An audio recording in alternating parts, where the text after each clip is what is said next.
Buenos días a todas y a todos. Mi nombre es Eduardo López, soy profesor de la materia Trabajo Social y Sujetos Colectivos. Y bueno, en el seno del equipo de la cátedra surgió la propuesta de hacer un seminario sobre abordajes territoriales de la economía popular. Tenemos un equipo que está trabajando fuertemente con esta propuesta, que está compuesto por Erika Colantoni, Verónica Campaña y Vanessa Herrero como ayudantes, y la colaboración de Tomás de Bento, que es adscripto de la materia Trabajo Social y Sujetos Colectivos. Bueno,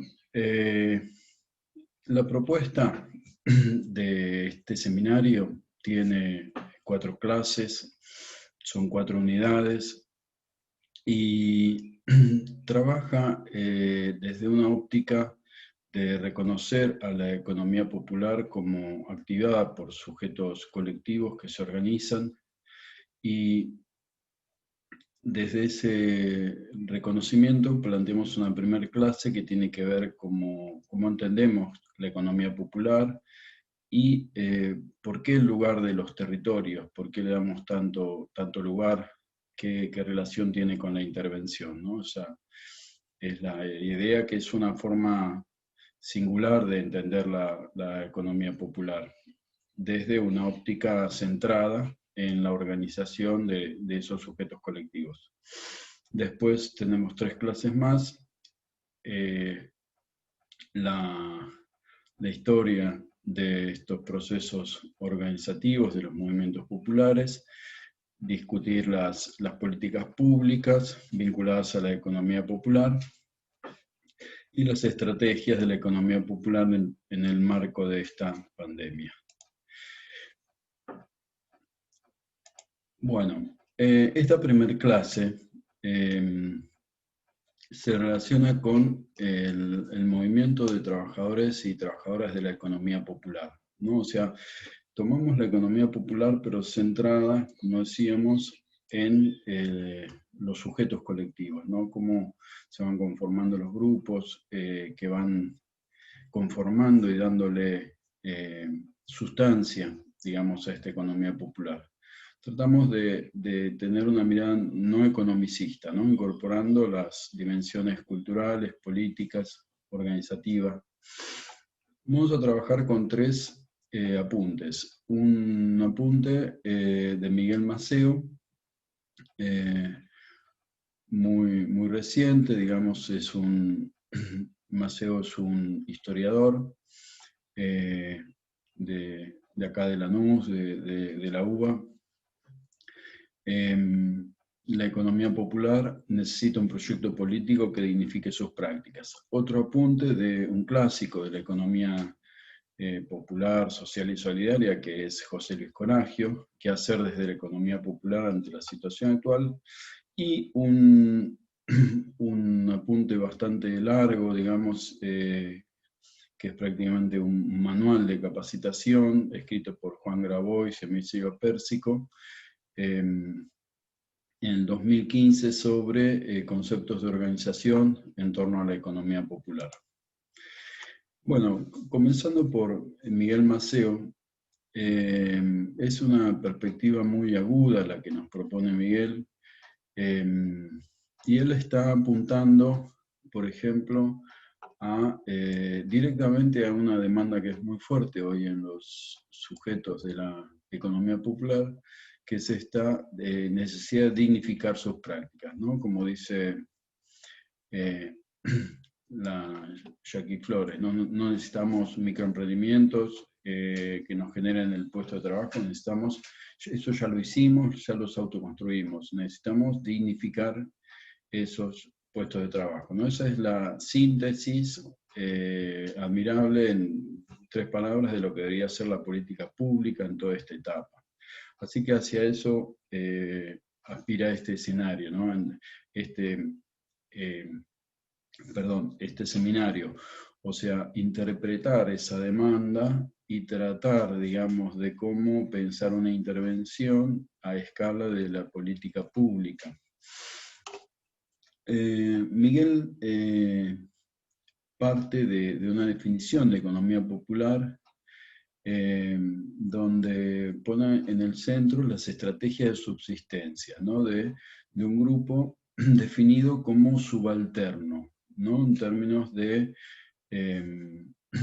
opresión, ¿no? Del sector plebeyo popular oprimido, y que en esa subsistencia se centra en la cuestión vital, ¿no? Y no en la acumulación de capital, ¿no? En ese sentido van a coincidir mucho los autores, pero le da un sesgo, y esto es lo interesante de Maceo, que lo popular contiene el germen de lo no capitalista, ¿no? Lo anticapitalista, lo desmercantilizador, ¿no? Lo solidario, lo no individualista. Entonces ahí en lo popular está el gen de lo que no termina de encuadrarse en el sistema, en la cultura burguesa, por ejemplo, ¿no? Por ser social, por ser de reciprocidad, de solidaridad, por no terminar de subsumirse en la cultura burguesa individualista. Entonces, hay una dimensión, diríamos, material, que tiene que ver con esto de construir entornos materiales, sociales y simbólicos, pero él la muestra muy relacionada directamente con los procesos emancipatorios, ¿no? Porque en esa forma de organizar lo económico está incorporado la insubordinación social, ¿no? O sea, hacer algo distinto, no seguir las reglas de lo hegemónico, no ser el sálvese quien pueda, sino organizar lo colectivo. Entonces, en este gen de lo distinto, de lo nuevo, de lo que no termina de entrar en el sistema, él va a identificar la capacidad de anticipar la sociedad futura, va a decir él, ¿no? O sea, como Boaventura Santos cuando plantea las emergencias, ¿no? O sea, hay algo que emerge de abajo, que tiene raíces lejanas y que se presenta, digamos, como algo nuevo, y ahí es donde el trabajo social tiene que tener una perspectiva, una mirada muy especial para poder detectar, pues saber escuchar, saber ver qué es lo nuevo, lo distinto, que viene de abajo, que viene de atrás. ¿No? Y él lo va a relacionar con estas relaciones sociales igualitarias, humanas, no alienadas. Por lo tanto, este espacio que él va a privilegiar va a ser la trama comunitaria. ¿No? Él va a llegar a decir que es un laboratorio social y político, es una escuela de socialismo práctico, ¿no? Porque, por ejemplo, se van a generar economías comunitarias. Y por lo tanto, esas tramas territoriales van a tener una identificación con la defensa de los bienes comunes, con la soberanía alimentaria, con lo antipatriarcal, porque van a ser justamente espacios de resistencia de las formas de enajenación, las formas de explotación.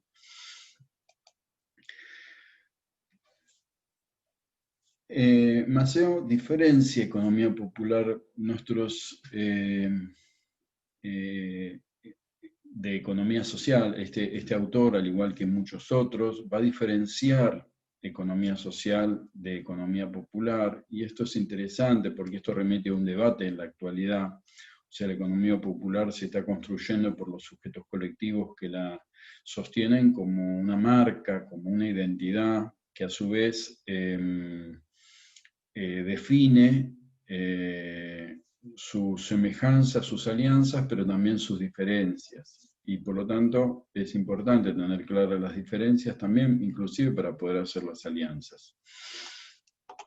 Él va a decir que, bueno, que la economía social es algo más general, en realidad es algo más bien abstracto, porque no termina de hablar de esos sujetos colectivos concretos, sino que habla como de sectores de la economía, ¿no? Una cosa descriptiva en el sentido superficial, y no termina de profundizar, de decir, bueno, qué hay en la esencia, o sea, no termina de explicar, por eso solo describe. La economía popular,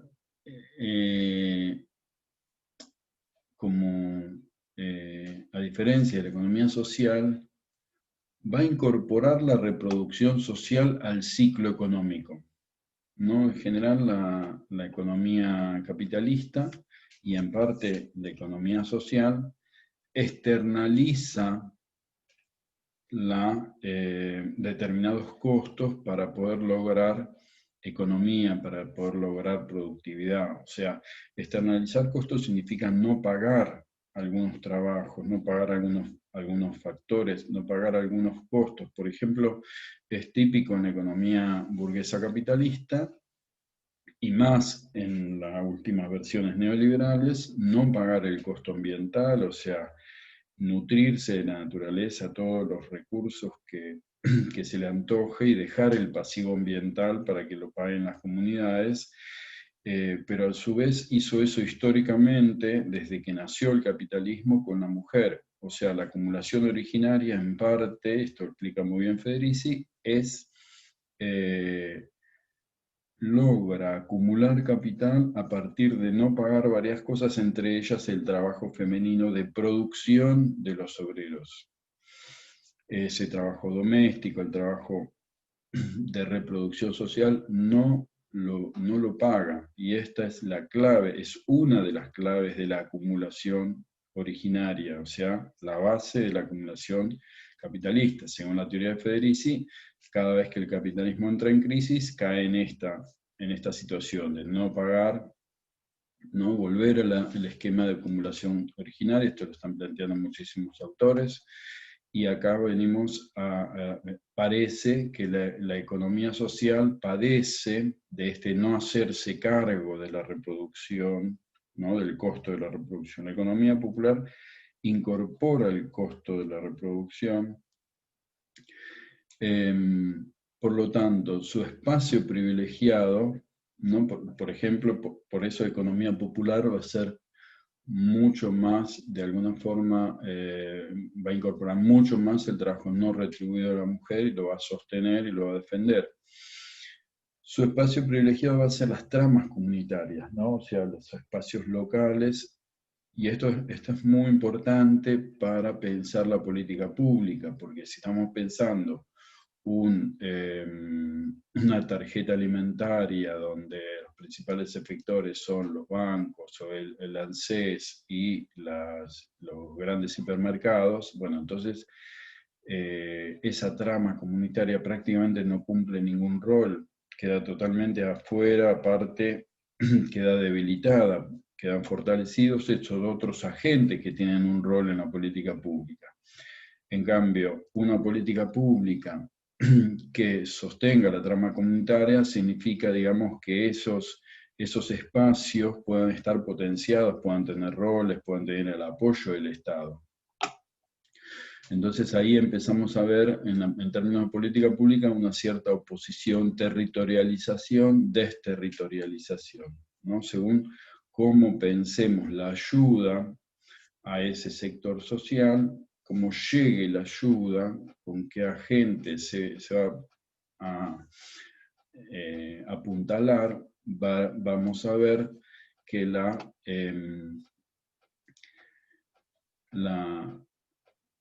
de alguna forma la política pública va a cambiar totalmente su carácter. La financiarización lo que lleva es a una aparente exclusión del obrero del sistema, pero en realidad genera inclusiones donde hay una explotación de forma indirecta. Por lo tanto, uno cree que está de alguna forma al margen de la sustracción de plusvalía porque tiene su propio emprendimiento y no está en contacto con empresas capitalistas que de alguna forma extraigan ese trabajo no pagado, y la financiarización tiene la capacidad de explotarnos a través del consumo, cobrándonos altas tasas por, por el costo financiero para financiar nuestro consumo, altos precios por nuestros artículos de consumo o altos impuestos que van directamente al consumo. Por lo tanto, va a empezar a plantearse un antagonismo básico entre capital y vida. ¿Por qué? Porque todo el sistema capitalista va a empezar a atentar no solamente con el trabajo directamente, como antes, sino directamente con toda la capacidad de reproducir esa vida por esta posibilidad de extraer plusvalía directa e indirectamente a través del consumo. Bien, uno de los conceptos más interesantes de Maceo va a ser el de trinchera y vanguardia, o sea, la economía popular como un permanente doble análisis de resistencia, ¿no? La trinchera nos permite resistir los avances del sistema capitalista, del neoliberalismo, de la financiarización, del desempleo, pero a su vez es también una vanguardia, en el sentido de que tiene también siempre la potencialidad de plantear un proyecto a futuro, plantear una situación diferente, de generar una amenaza, y esto es una realidad en toda Latinoamérica, o sea, hay una hipótesis de conflicto para el imperialismo que tiene que ver con los barrios populares, tiene que ver con las comunidades, tiene que ver, esto lo denuncia claramente Rita Segato, cuando los ejércitos ocupantes apuntan directamente a las comunidades como forma de debilitar todo tipo de resistencia obrera, de movimientos, inclusive militar. O sea que la economía popular, Maceo la piensa también en términos de esos antagonismos como parte de la lucha de clases. O sea, es un espacio de resistencia frente a los avances de otros sectores sociales, pero que a su vez tiene la capacidad de plantear cierta proyección, cierta vanguardia, plantear cierto proyecto, ¿no? de nuevos esquemas para la sociedad. Él lo plantea como una subestructura, ¿no? En el sentido de que es un sector subalterno, en el sentido de que esas comunidades son no hegemónicas, por lo tanto están oprimidas, están subalternizadas, están impedidas de ejercer poder, pero a su vez democráticas, en el sentido de que recrean situaciones de paridad, ¿no? No tratan de buscar relaciones de mando-obediencia, sino de igualdad, que están ligadas directamente con el ámbito reproductivo, ¿no? Del colectivo.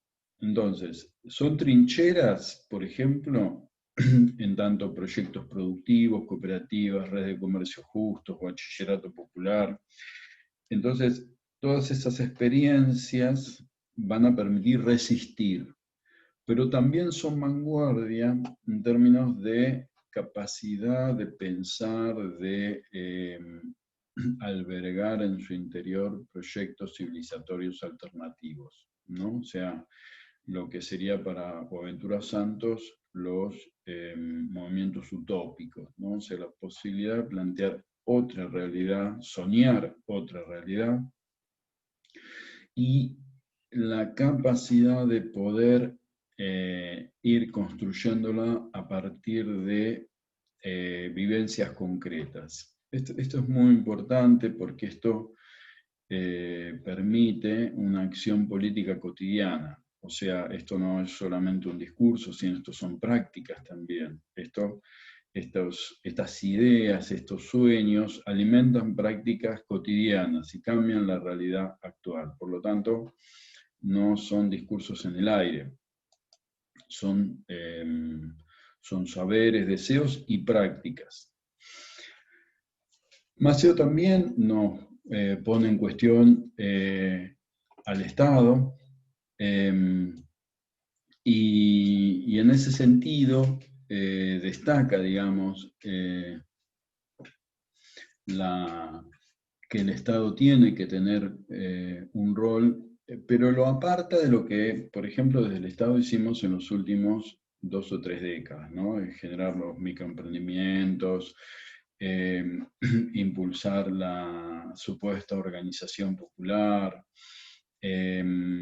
Dice tanto fatalmente, el Estado no sirve para implementar formas de gestión alternativas de los recursos colectivos de la vida. O sea, digamos que Maceo coincide con Jackie Flores en el sentido de decir, bueno, no hagan lo que nosotros ya hicimos, en todo caso hagan lo que nosotros nos falta hacer o no podemos hacer. Por lo tanto, ahí es importante, digamos, entender que el Estado tiene que complementarse con el sector popular y no competir con las organizaciones populares en la organización, por ejemplo. Esto es muy importante porque esto, a mi criterio, genera dos posicionamientos totalmente diferentes, ¿no? En las políticas sociales de las últimas décadas, muy ligadas a la deriva del consenso de Washington, el Estado intervenía el proceso de organización, porque de alguna forma planificar la desorganización garantizaba el ajuste, el equilibrio presupuestario y evitaba, digamos, el crecimiento de la demanda.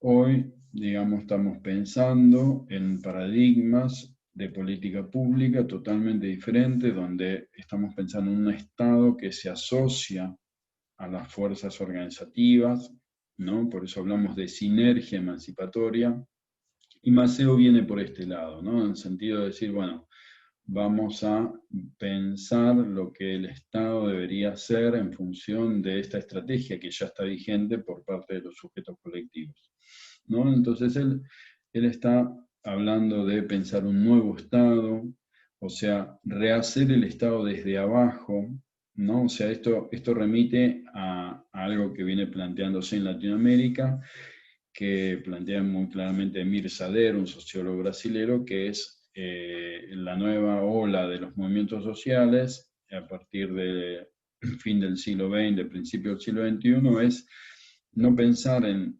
modificar la sociedad del Estado, sino modificar el Estado desde los movimientos sociales, desde la sociedad, ¿no? O sea, pensar el Estado desde abajo significa eso, ¿no? Llevar la lógica de los movimientos sociales al Estado. Esto supone también llevar las reivindicaciones de los excluidos al Estado, por lo tanto supone llevar el conflicto al interior del Estado, lo cual supone también despertar el conflicto con otras clases que se representaría dentro del Estado, ¿no? O sea, esto es importante destacarlo porque esto genera en los que habitamos el Estado cierto como caos, descontrol o malestar, y en realidad tiene que ver con esto, ¿no? Con que el conflicto se traslada, estaba en la sociedad y ahora se traslada al Estado. Por lo tanto, el Estado pasa a ser un lugar conflictivo, pasa a ser un lugar diferente, y no estamos, después de varias décadas de políticas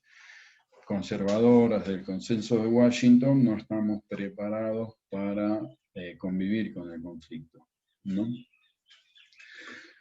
Entonces, ¿qué debería hacer el Estado? Bueno, el Estado para Maceo tiene que dedicarse al control de los sectores estratégicos que de alguna forma garantizan una determinada situación de los sectores populares, y en particular, por ejemplo, esos sectores estratégicos son los que van a articular al sector de economía popular con el sector capitalista. Por ejemplo, las tarifas de los servicios públicos, por ejemplo, el combustible, por ejemplo, la tierra, o sea, los recursos estratégicos de los cuales esa economía popular necesita, ¿no? El alimento, el agua, la energía eléctrica, internet, los servicios públicos en general, ¿no? Las vías de acceso,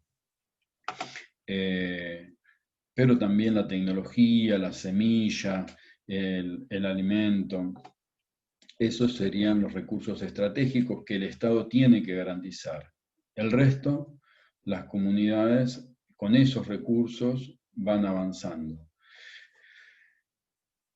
Entonces, ahí, bueno, sigue, ¿no? El comercio exterior, la banca, ¿no? Los servicios financieros, que es el precio del dinero, ¿no? Que financiar algo sea relativamente barato y no inaccesible como lo es ahora, ¿no? Eso sería la estrategia, el rol estratégico del Estado. No meterse en lo que la gente hace bien y puede hacer, sino dar libertad para que las poblaciones, las comunidades puedan experimentar, puedan desarrollar su producción, y garantizarle las condiciones para que ellos la puedan hacer.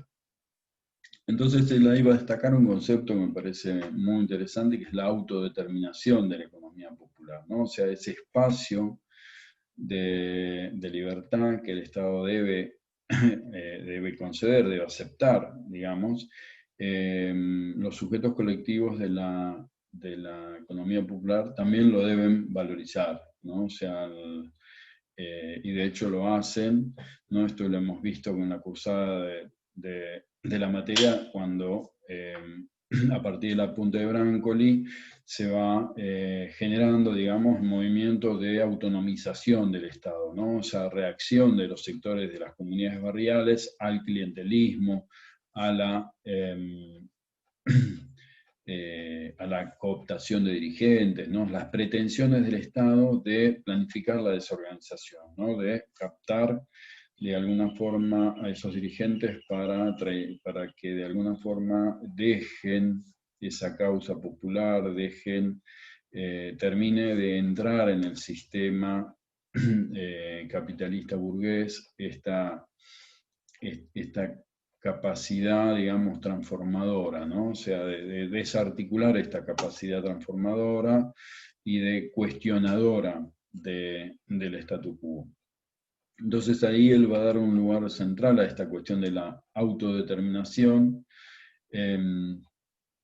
y va a decir que, bueno, la posibilidad que tiene de poder incidir en la política, en la democracia, es muy interesante, porque puede generar un nuevo tipo de autoridad que nace de abajo, ¿no? Desde el lugar de trabajo, y esto puede tener una proyección hacia todo el sistema político, ¿no? O sea, pensar en esto que tantas veces hemos pronunciado, ¿no? Esta transformación de la representación de la democracia vacía, burguesa, digamos, representativa, en una democracia participativa, ¿no? Esta economía popular está planteando un camino de construcción de democracia participativa. Pensar en nuevas racionalidades no económicas, ¿no? Y esto es quizá una crítica también a la economía social, porque de pronto cae en economicismo, va perdiendo las dimensiones culturales y políticas, y en realidad Maceo lo está pensando muy fuertemente ligadas, ¿no? Entonces, por eso habla de nuevas gubernamentalidades, ¿no? Nuevas formas de gobierno. Por ejemplo, en esto se inscriben las experiencias latinoamericanas de las comunas, ¿no? Las comunas chavistas, o sea, pensar otra forma de toma de decisiones para producir, para vivir, para habitar.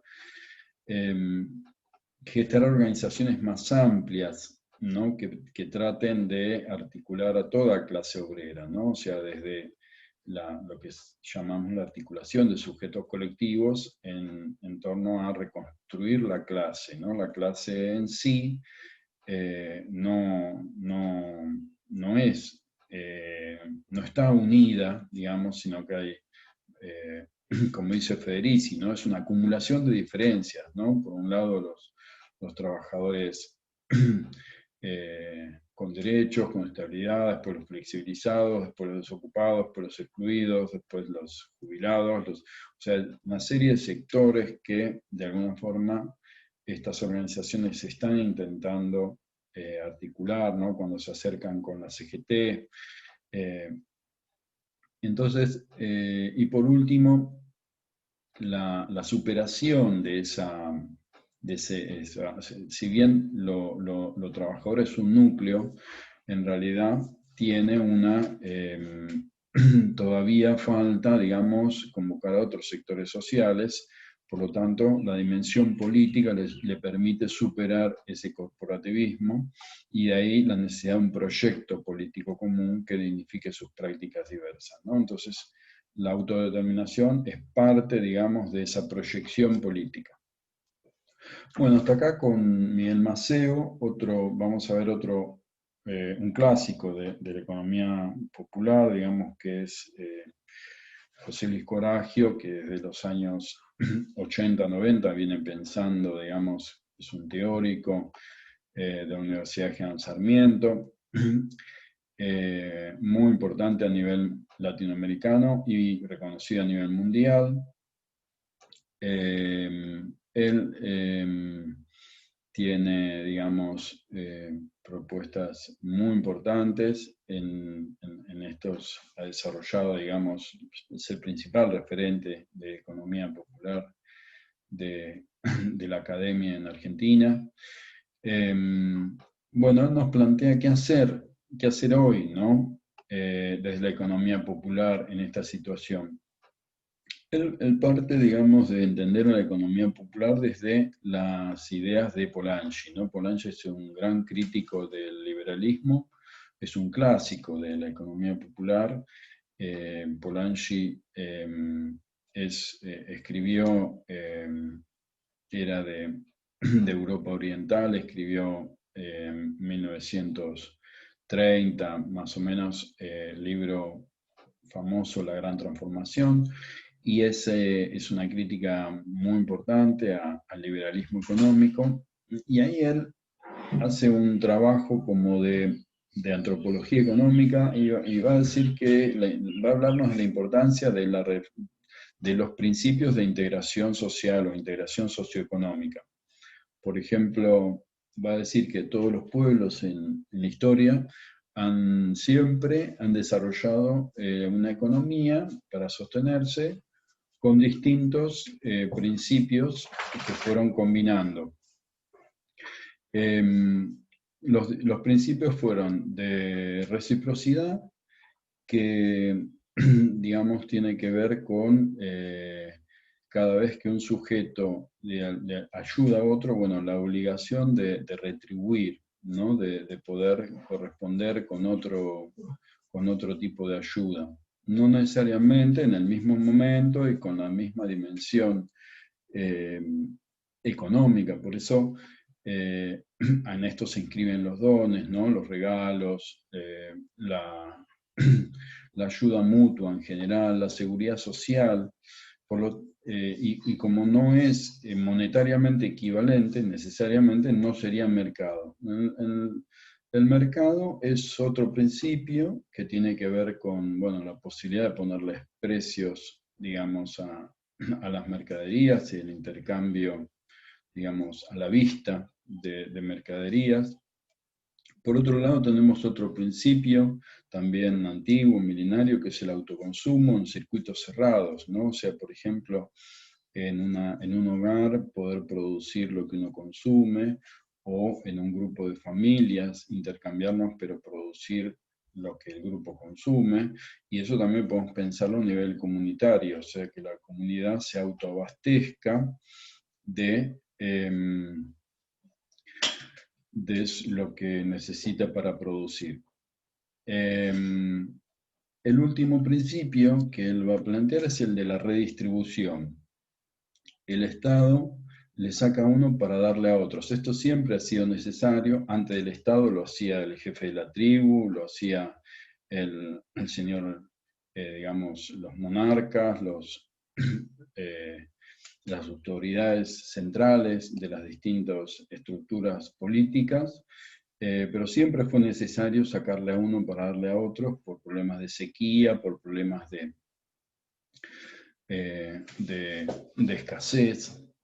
Bueno, él nos va a plantear una idea de economía popular y la va a identificar directamente con los trabajadores.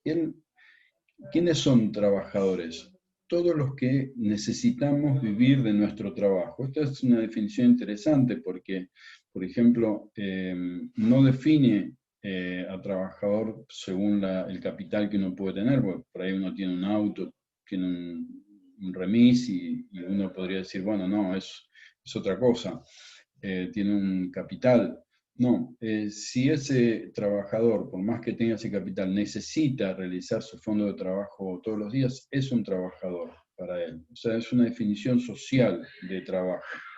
Y él va a plantear que esos trabajadores componen sistemas, ¿no?, de comunidades, de asociaciones, de redes, de organizaciones, y todo ese conjunto va a ser la economía popular, pero su lugar fundamental es la unidad doméstica, ¿no? Es el lugar donde se genera la reproducción ampliada de la vida, ¿no? Reproducción de la vida humana y ampliada porque en cada ciclo uno quiere más, ¿no? Él va a decir que si uno logra las cuestiones básicas como alimentarse, va a querer tener un techo donde vivir, después educarse, después salud y así, digamos, el deseo de vida, el pulso de vida, la pulsión de vida va a ir generando sucesivas nuevas necesidades, pero siempre en torno a la idea de maximizar la vida. A diferencia del sistema capitalista, que lo que va a intentar maximizar va a ser el capital o la ganancia o el lucro.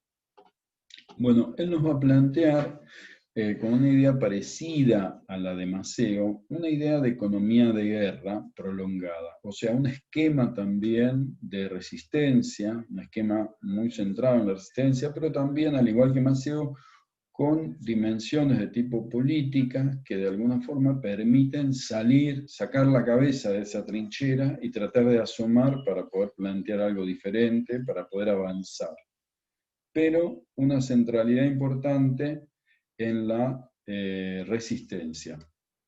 Por eso le va a dar un lugar importante a lo económico. Tener asegurado el sustento con dignidad, de alguna forma, él va a vincular permanentemente la dimensión económica con las formas de desarrollo de vectores de tipo emancipatorio, de tipo político. Él va a ligar permanentemente la necesidad de que esta organización económica sea autárquica, ¿no? Sea independiente, sea lo más, digamos, autovalida posible, que no dependa de las políticas estatales. Por eso él va a hablar de una autonomía, ¿no? Va a hablar de autarquía.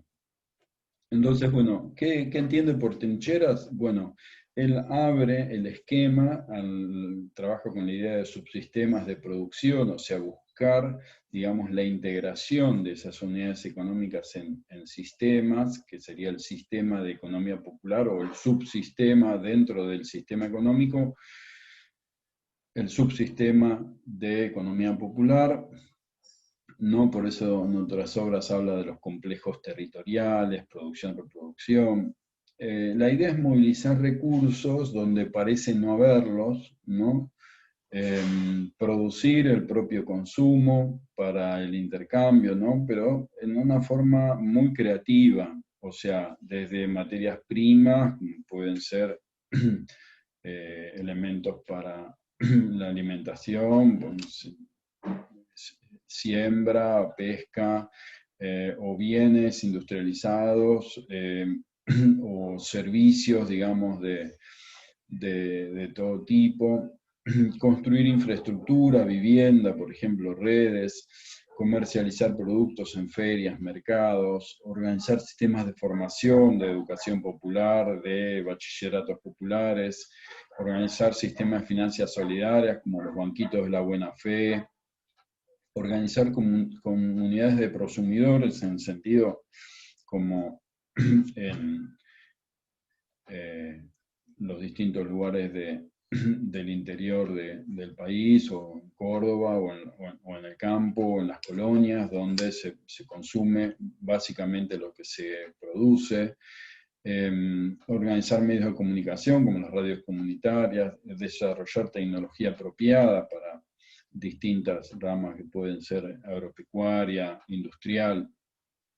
Todo o sea, toda esta, permitir la experimentación, diría Boaventura Santos, y abrirse a todos los campos de la economía, pero también tratar de cerrarse en el sentido de darle una cuestión sistémica, ¿no? O sea, tratar de privilegiar la relación con el otro que es igual, ¿no? Con el par, frente a relacionarse a una, por ejemplo, a una corporación capitalista que nos va a imponer precios y con esos precios caros nos va a sustraer la ganancia y por lo tanto no nos va a permitir sostenernos.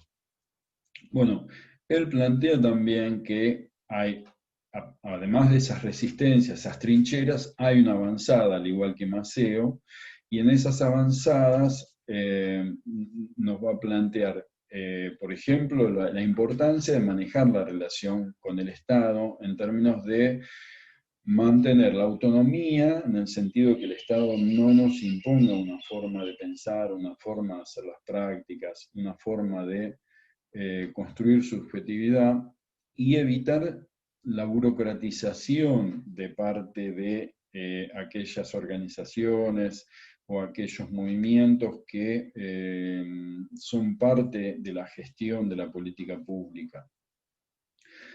Ligar las respuestas a lo cultural y a lo político es la forma que plantea Coragio de poder zafar el economicismo, en el sentido de decir, bueno,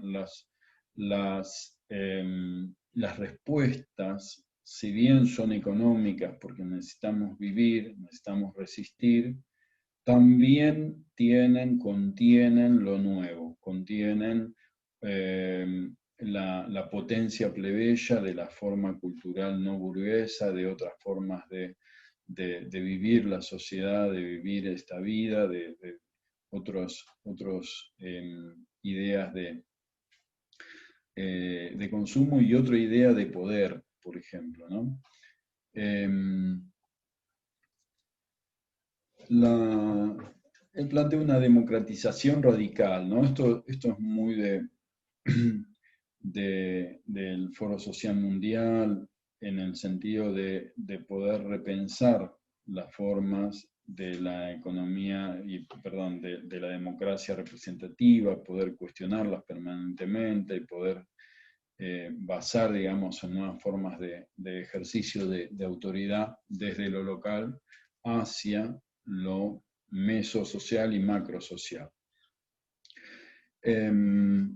Combinar lo que se hace a nivel micro con lo que se hace a nivel intermedio y a lo nivel macrosocial, ¿no? O sea, no encerrarse, como nos propone la globalización, en lo local y que la globalización la manejan los poderosos. No, hacer un poco como pasó con la protección al trabajo de la economía popular, que bueno, que se trabajó a nivel nacional, a nivel internacional, ahí donde entró el Papa de alguna forma a colaborar, la OIT, y de alguna forma la Ley de Defensa Social fue un producto de esa interacción a nivel local, nacional y global.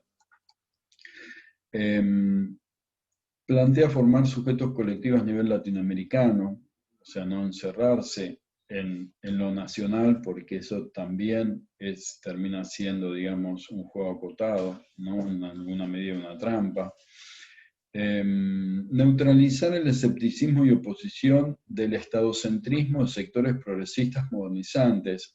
Esto está haciendo hoy un debate, digamos, o sea, la habitación por parte de los sujetos de las organizaciones populares, de aparatos del Estado, no está siendo bien vivida por parte de los sectores kirchneristas, podríamos decir, que de alguna forma tienen un enfoque más estadocéntrico. Entonces ahí hay que trabajar esa relación, ¿no? Articular con ellos, pero de alguna forma discutir, digamos, esta idea de, por ejemplo, de destrucción del Estado, que se le endilga a los movimientos sociales, porque de alguna forma introducen un corporativismo quizá relacionado con una cuestión de clase, y en el fondo quizá también sea un problema que nunca terminemos de sobrellevar, porque bueno, hay también perspectivas de clase muy arraigadas que no son fáciles de, de soslayar, digamos, ¿no? O sea, depende también desde dónde se mire el proceso. Esta invasión de los movimientos sociales puede verse también como una invasión zoológica, ¿no? Como se dijo alguna vez, y por lo tanto sea un problema cultural que no podamos resolver, sino solamente neutralizar en sus efectos o tratar, digamos, de mantener, digamos, sin que pase a mayores. Bueno, también nos propone instalar en la escena pública, articulando con otros sectores, constituyendo al pueblo como sujeto político, ¿no? O sea, recuperar la categoría pueblo como sujeto político, que pueblo, como lo vimos en la materia, está compuesto por núcleos obreros, pero también por muchos otros sectores sociales no obreros, que pueden ser, digamos, otro tipo de sectores de trabajadores, menos homogéneos quizá que los obreros, sectores pobres, sectores de clases medias. Bueno, esto es un poco lo que nos plantea Coragio, nuestro referente académico. Y ahora nos vamos a un par de referentes de los movimientos sociales que también son intelectuales orgánicos, porque bueno, tienen su desarrollo en un texto bastante extenso, unas 200 páginas, pero muy interesante en términos de que es prácticamente un manual completo de formación de los recursos humanos, digamos, de los cuadros políticos y técnicos de los movimientos. Y bueno, ese texto que escriben Grabois y Pérsico es Trabajo y Organización en la Economía Popular. Como para comenzar con ese texto, me gusta recuperar la idea de economía popular que ellos vienen elaborando. Y bueno, a diferencia de Coragio, introducen la dimensión histórica. O sea, claramente ellos van a decir que lo que ellos entienden por economía popular es lo que se constituyó en estas décadas del neoliberalismo. O sea, es la economía de los excluidos, no los que excluyó el sistema. Pensemos que en los 70 prácticamente no había excluidos, había una población marginal por ejemplo, de desocupados era 3-4%, digamos, lo que se conoce casi como pleno empleo. Entonces, desde los años 70 hasta acá, se viene construyendo esa masa, digamos, excedentaria para los neoliberales, los excluidos, y esa construcción histórica es la que cimenta, ¿no? O sea, se va a vincular claramente la construcción del sistema de economía popular con esa construcción histórica, ¿no? Con ese proceso histórico. Por lo tanto, el que viene de ese proceso va a ser claramente parte de esta economía popular. Y esto es importante porque esto marca cierta subjetividad, cierta cultura, cierta historia, cierta construcción identitaria, que va a ser un eje muy importante en la perspectiva de Grabois y Pérsico. Entonces, esa historia nos permite definir en el presente a la economía popular como una serie de procesos económicos inmersos en la cultura popular, basados en medios de trabajo accesibles y en el trabajo desprotegido. En otros textos le va a sumar la condición social de construir relaciones de tipo simétricas, no de alguna forma relaciones de ejercicio de poder, sino tratar, digamos, de mantener equidad en el poder. Horizontalidad sería, ¿no? O sea, el poder en la relación laboral, en las relaciones sociales en general, sea un poder distribuido, de tipo simétrico, ¿no? O sea, de par. Bueno, una de las dimensiones me parece más sugerentes de la definición de economía popular de Grabois y Pérsico es esta inmersión en la cultura popular, porque ahí radica uno de los temas como más, de las canteras más extensas para que nosotros hurguemos, que podamos ver hasta dónde llega, ¿no? O sea, qué es lo que supone armar, pensar lo económico desde la cultura popular, pensarlo desde, y esto nos da potencialidad porque nos lleva, digamos, nos saca de lo estrictamente socioeconómico, o sea, rompe el economicismo, nos lleva al terreno de las identidades culturales, o sea, cómo se identifican, cómo se nuclean, cómo se conforman los grupos, los sujetos colectivos, por qué se juntan tales y no se juntan con tal otro, ¿no? Por lo tanto, lo organizativo va a tener ahí un gen cultural que tenemos que codificar para poder entender, por ejemplo, ¿no? El tipo de cooperativa que van a armar tiene que ver con su procedencia, con su subcultura, porque bueno, eso va a definir su forma de existir, de percibir, de habitar, de construir su destino, de los deseos, ¿no?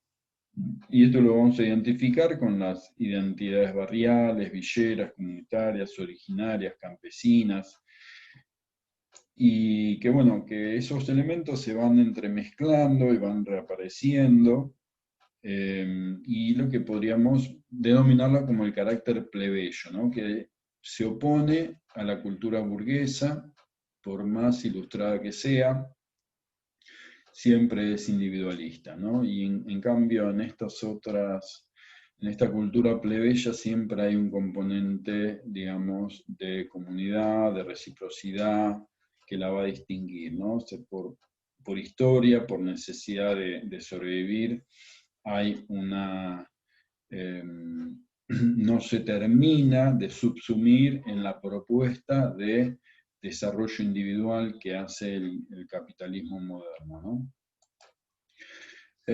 Bueno, ¿quiénes componen la economía popular? Bueno, acá abre, al igual que Coragio, abre, digamos, a un sinnúmero, digamos, de experiencias, también centradas en los trabajadores. Por ejemplo, en las cooperativas va claramente a incorporar las cooperativas de origen estatal. Esto muchas veces en el mundo cooperativo dicen, no, eso no es una cooperativa, eso es una fachada de cooperativa, pero en realidad es un grupo donde el jefe es el Estado, no reconoce los principios cooperativos. Entonces, hay una perspectiva de tipo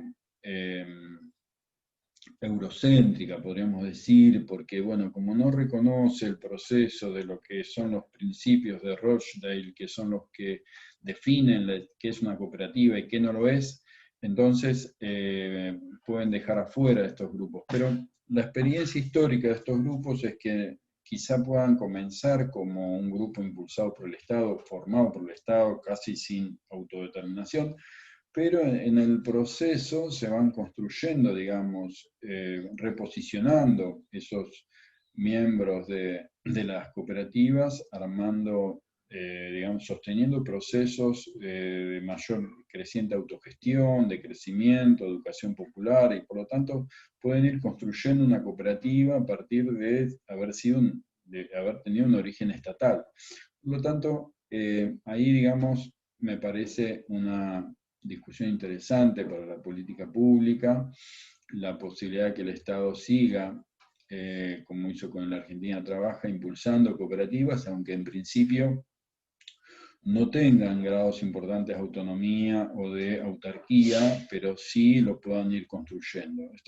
Nos interesa desde el trabajo social más la película que la foto, o sea, hacia dónde va en términos emancipatorios, que cómo nace. O sea, si para nacer se tiene que concentrar el poder en el trabajador social, que es el que define el listado, bueno, lo que podemos acordar es que el punto de llegada sea emancipatorio, aunque el punto de inicio sea estadocéntrico y centralizador, y de poca autarquía y poca autonomía.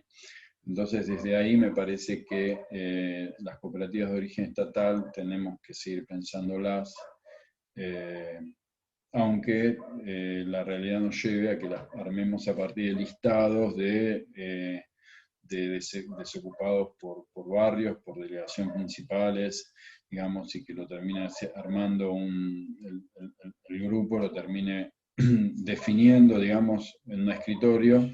Esto puede pasar, pero bueno, no creo que vale la pena seguir discutiéndolo.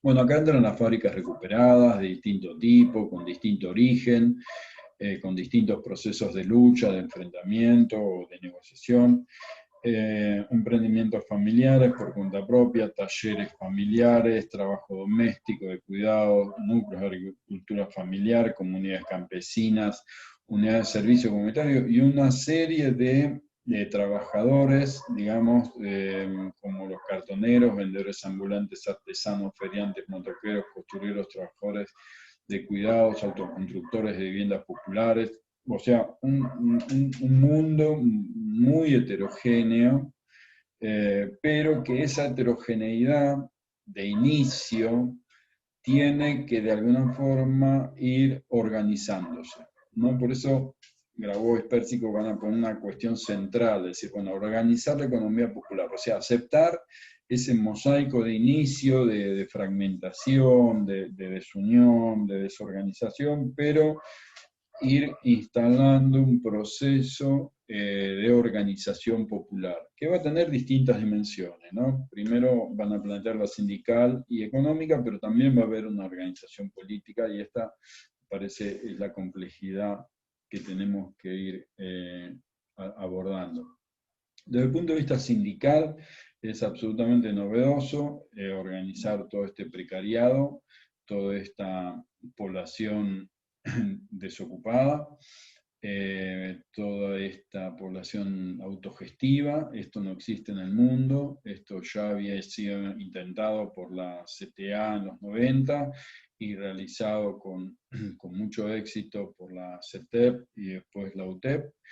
Y me parece una experiencia fundamental porque hay una necesidad de organizarse en términos de trabajadores, ¿no? O sea, la organización de clase.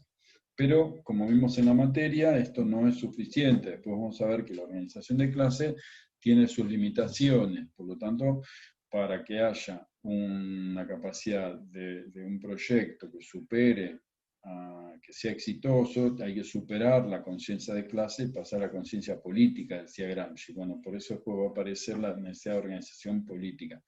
Pero bueno, la organización sindical es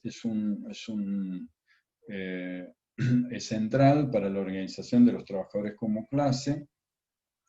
Y bueno, se toma la vasta experiencia sindical argentina para organizar por oficios, para ir agrupando por oficios, por zonas, entonces ir creando estructuras, que vayan siendo lo más homogéneas posible, para no, digamos, agregar colectivos que contienen tanta heterogeneidad que no pueden construir una acción colectiva.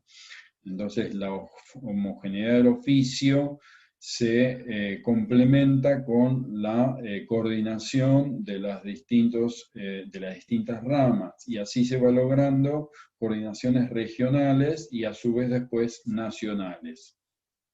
Por lo tanto, esa organización interna va a permitir juntar fuerza para la construcción de los derechos sobre las distintas cuestiones que tienen que ver con el ingreso, con las condiciones de trabajo y con el salario indirecto, sería, ¿no? O sea, los servicios sociales de vivienda, salud, educación, recreación, deporte, turismo, jubilación, asignaciones familiares, ¿no? O sea, lo que es intentar un salario en forma directa a través de la distribución primaria y en forma indirecta a través de la redistribución secundaria. Y a su vez el salario directo de la distribución primaria va a tener distintas partes, como lo vamos a ver con el salario social, que se compone por el salario social directo que logran de la actividad, más el complemento por la insuficiencia de esa parte, digamos, que le permite el trabajo en el mercado. Bueno, por otro lado, la organización económica, que significa la creación de unidades económicas, ¿no? O sea, esto que pasa en las comunidades, en las tramas comunitarias, ¿no? Los emprendimientos, los que nos permiten crear, distribuir bienes y servicios, ¿no? Generar ingresos, ¿no? Es la trinchera, de alguna forma, de resistencia y la base económica sobre la cual, de alguna forma, se va a sostener toda la construcción. No vamos a tener las cooperativas y demás. A su vez, esta organización sindical y la organización política y la organización económica también se articulan permanentemente de una manera muy compleja con la organización política, ¿no? O sea, ahí hay una concepción que hay que abordar, porque si no lo abordamos, esto no es por una cuestión partidaria, sino por la necesidad de poder esclarecer la dimensión política, porque va a atravesar toda la intervención, va a atravesar toda la política pública, va a atravesar todo el proceso organizativo, en términos sindicales y económicos. O sea, cada cooperativa, cada agrupamiento sindical va a estar atravesado por la cuestión política. Por lo tanto, la organización política que se está pensando también hay que tratar de decodificarla, de pensarla para poder entender los solapamientos, las divisiones, las tensiones, ¿no? Por ejemplo, estamos claramente dentro de un campo revolucionario, en el sentido de no capitalismo, derrotar ese capitalismo, superarlo, construir otra sociedad, una sociedad nueva, con distintos nombres que, bueno, que todavía de alguna forma se podrían identificar de una forma variada, ¿no? No hay una mirada, sino que, no sé, se menciona socialismo criollo, justicialismo del siglo XXI, cristianismo social, orientado al bien común. Hay principios, digamos, que vienen de la corriente peronista, ¿no? Que plantear, bueno, una sola clase de hombres, ¿no? Los que trabajan, o ante cada necesidad que existe un derecho, ¿no? O sea, principios muy importantes, digamos, para pensar un modelo social que tengan de alguna forma raíz cultural, ¿no? O sea, el peronismo es parte de la cultura popular, como lo es también el cristianismo, el catolicismo. Y bueno, a partir de esos grandes principios se plantean objetivos más concretos, ¿no? Unidad latinoamericana, fraternidad social, un nuevo justicialismo económico. Y ya como cierre, también supone una práctica política. Y esto también es fuente de debate, de tensiones y de y necesariamente, digamos, tenemos que tener una clave para decodificarlo y poder entender las tensiones, porque como sabemos, digamos, eh, nosotros vimos en la materia que las distintas gramáticas del campo piquetero que existían en el 2001 se diferenciaban, por ejemplo, entre movimentistas, clasistas y autonomistas, y después de la década kirchnerista se entra en una etapa diferente, donde aparentemente gran parte del autonomismo y del clasismo se articuló políticamente con sectores movimentistas. Por lo tanto, el divorcio que vimos en 2003-2004 no lo estamos viendo ahora. Hoy vemos un campo multiorganizacional mucho más articulado, mucho más cohesionado, con mucha más capacidad de articulación. Por lo tanto, tenemos que suponer que las lógicas clasistas y autonomistas no desaparecen, sino que quedan de alguna forma conviviendo con la lógica movimentista que al poder tomar distancia del burocratismo estatal, permiten la articulación con ellas. Por lo tanto, esto nos genera un campo bastante complejo y que en alguna medida se resuelve en la práctica política. Porque en la teoría no está de alguna forma resuelto, pero sí, evidentemente, en la práctica hay un método, una forma de llevar las relaciones políticas que permiten avanzar a este campo tan heterogéneo. Entonces, ahí vemos, por ejemplo, desde el punto de vista práctico, se plantean objetivos como el trabajo digno, o sea, objetivos de tipo social, salario social complementario, ¿no? Reivindicativos, reconocimiento sindical, paritarias populares, o sea, todos los objetivos de tipo clasistas, ¿no? Unidad de todos los trabajadores, economía popular comunitaria, ¿no? Ahí tenemos elementos claros de tipo autonomistas, políticas públicas populares, ahí eso, digamos, es propio de la tradición más movimentista, ¿no? De institucionalizar propuestas, y el poder popular y el gobierno popular son claramente, digamos, de origen autonomista, pero permiten sintetizar, digamos, varias corrientes. En los métodos que se plantean también, de alguna forma, podemos decir que todas estas gramáticas coinciden y de alguna forma están obligados también a coincidir en la práctica, ¿no? Se plantea conquistar y defender derechos, ¿no? Lo que es la lucha reivindicativa, ¿no? Social, de clase. Asumir el conflicto, pero no para cabalgar eternamente en él, sino la necesidad de salir lo antes posible del conflicto, o sea, asumir conflictos para resolverlos. Lo que llaman el método de la cebolla, ¿no? Ir capa por capa, profundizando, ¿no? Resolver los conflictos más superficiales e ir profundizando cada vez más a medida que puedan resolver un conflicto. Eso permite pasar una mejor situación donde también se va a plantear otro conflicto. Por lo tanto, resolverlo lo antes posible permite pasar a una siguiente situación que va planteando permanentemente una dialéctica